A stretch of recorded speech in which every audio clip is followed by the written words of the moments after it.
Hey everyone, and welcome back to the channel. Today, I'm sharing a story about a little tractor, a big problem, and a ridiculously simple fix that saved us a ton of money. Get ready, because this is a good one. So, picture this: we're out on the farm, and our trusty old tractor, the one that does all the heavy lifting, starts acting up.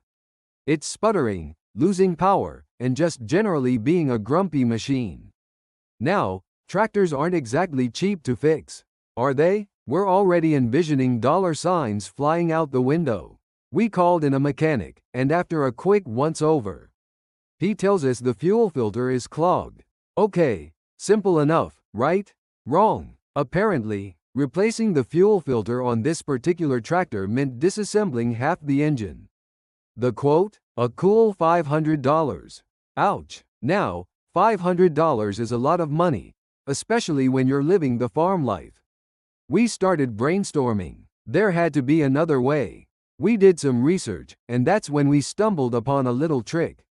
It's so simple you're not going to believe it. The problem wasn't just the fuel filter itself. It was the location and the difficulty of accessing it. The mechanic was going to charge a fortune for the labor, because of how much of the tractor he had to take apart. So, we thought, what if we bypass the original filter for now? We decided to try something radical. We went to the local hardware store, and guess what we bought? A fuel filter. But not just any fuel filter. This one was designed for, wait for it, a lawnmower. Yep, you heard that right. It cost us less than $10. We also grabbed some fuel line and a couple of hose clamps. The total cost? Maybe $20. Back at the farm, we set to work. We cut the fuel line before the original filter, installed the new, cheap filter with the hose clamps, and rerouted the fuel line. Now, I know what you're thinking, is that safe? Well, we made sure to position the new filter in a spot where we could easily access it. We also made sure the fuel line was secure, and away from any moving parts or heat sources.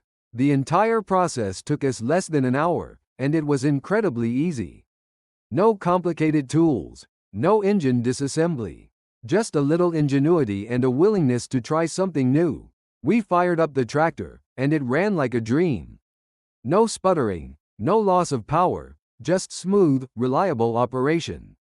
And the best part? The total cost of the fix was about $50, including the filter, the fuel line, and the clamps. So, let's recap. We were facing a $500 repair bill, and we fixed it for $50. That's a 90% saving. And honestly, it felt pretty good to outsmart the system and save a few $100s in the process. Now, I'm not saying this is a permanent solution. We still plan to eventually replace the original filter properly. But this temporary fix got us back up and running and saved us a small fortune. The tractor is back to doing all the work. We haven't had any issues with the fuel filter since doing this either. The moral of the story? Don't be afraid to think outside the box. Sometimes, the simplest solutions are the best ones. And hey, a little bit of DIY can go a long way. So, that's our $50 tractor fix story. We hope you enjoyed it. Be sure to like this video, subscribe to the channel, and let us know in the comments if you've ever had a similar experience. Thanks for watching, and we'll see you in the next one.